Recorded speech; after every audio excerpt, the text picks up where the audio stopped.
هاني فين؟ هاني في فينيسيا. هاني ايه رايك في الرحله؟ رحلة تحفة تحفة تحفة، يعني الرحلة أحلى من أي رحلة أنا رحتها قبل كده. ربنا يخليك بجد. والله الكلام الحلو ده. كمان الرحلة أنا ما كنتش أعرف أنا رايح فين. الرحلة دي يا جماعه عشان بس ما حدش يقول هو مش عارف هو رايح فين، هو جه اللي عامل له الهديه دي مراته، يعني مراته جايباه. مراته عملت له مفاجاه، وان هم يطلعوا مع بعض، هو مش عارف هو رايح فين لحد ما وصل المطار، لحد ما وصل المانيا، فهو ما يعرفش هو رايح فين اي حاجه عن الرحله. عملت له هديه. ايه اللي فكرك في الرحله؟ انا بقالي كتير قوي متابعاك وبتفرج على الفيديوز والريفيوز، بشوف قد ايه الناس متحمسه ومبسوطه، فقلت ايه الفكره لما اجرب، يعني عماله اقول بقى ان طب الناس قاعده يقولوا لي لا، طب انت ما تعرفيهوش، ممكن ياخد فلوس ويضحك عليكي والكلام ده. بس اول ما اتعاملت معاك كده انا ما شفتكش خالص اي حاجه، كل حاجه كان على واتساب، اتكلمنا مكالمه لطيفه ظريفه، فقلت ايه يلا بينا. لقيتك كده حد ديسنت وبتعامل بكل امانه وصدق وبتقول كل حاجه بالتفاصيل، فقلت ايه يلا. هل في حاجه انا قلتها ما حصلتش؟ خالص خالص خالص، كل حاجه بالظبط قلتها انتو ديتيلز بالتعليمات بكل حاجه حصلت بالظبط. فكره الناس تبقى خايفه ليه ما بيبعتلناش الورق بتاعنا، التيكتس، الحاجات دي كلها اول باول من غير ما بيحجز. بص انا ما كنتش داخل فيها قوي طبعا عشان هي كانت مفاجاه بالنسبه لي، بس لما انا رحت برلين قلت لها طب فين الورق في الحاجه، قالت لا كل حاجه لسه مع عادل. قلت لها انت ازاي مسلمه رقبتنا كده لعادل ومين عادل ده انا ما اعرفوش.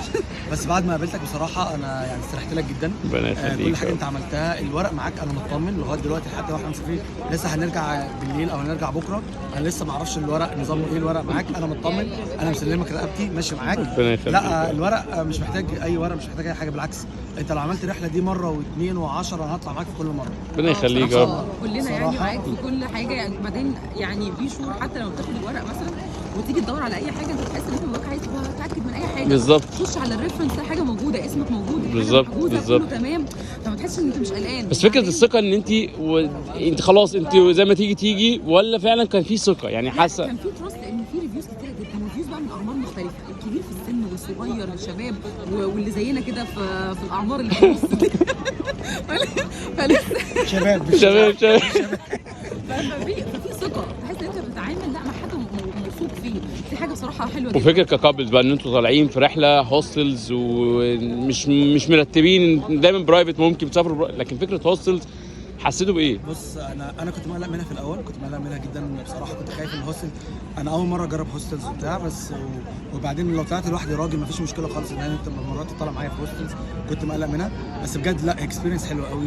الهوستلز بتتعرف على ناس جديده، بتتكلم مع ناس جديده، وبعدين حته البرايفسي انت عامل برايفسي للليديز لوحدهم في اوضه لوحدهم، فدي ما قلقتش منها خالص. احنا كرجاله قاعدين مع بعض في اوضه لوحدنا، بنلعب بالليل، اتعرفنا على جنسيات ثانيه، لعبنا بولينج، سوري بلياردو، لعبنا بيبي فوت، لعبنا كوتشينه، قعدنا نلعب دومينو، كل الناس كانت حوالينا، عرفنا عملنا اصدقاء كتير، بننزل مع بعض نتمشى نتفسح.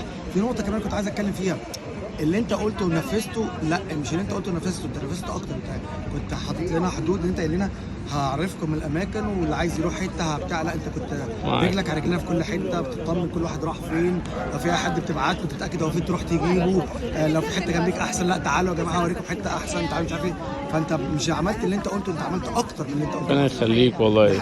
طلع معايا تاني؟ اكيد تاني وتاني وتاني، بس اهم حاجه انا بس عايزه الناس تبقى عارفه ان الفلوس اللي انت بتدفعها الكام دوله انت بتروحها دول للامانه وعن تجربه دي ما تكفيش دوله واحده بس. يعني للامانه انت بتسافر مبسوط، اللي هو النهارده انا صحيت فطرت في برلين، بكره اتغديت في اسبانيا، بعده اتعشيت في ايطاليا، فاللي هو كل الكلام ده مش هتعمله عمرك بالسعر ده، فعن تجربه يعني شايفين السعر الرحله كان مناسب وكويس جدا؟ مناسب اقل من المناسب. هو انا ما دفعتش حاجه عشان عايز هديه اعلى من كده، ربنا يخليكم، شرفت بيكم، ميرسي ليكم انتوا، وانا اتشرفت بيكم جدا، ويا رب نطلع مع بعض دايما على طول ان شاء الله، ننزل مصر انا هبتدي اتابعك ان شاء الله ان شاء الله. باي باي.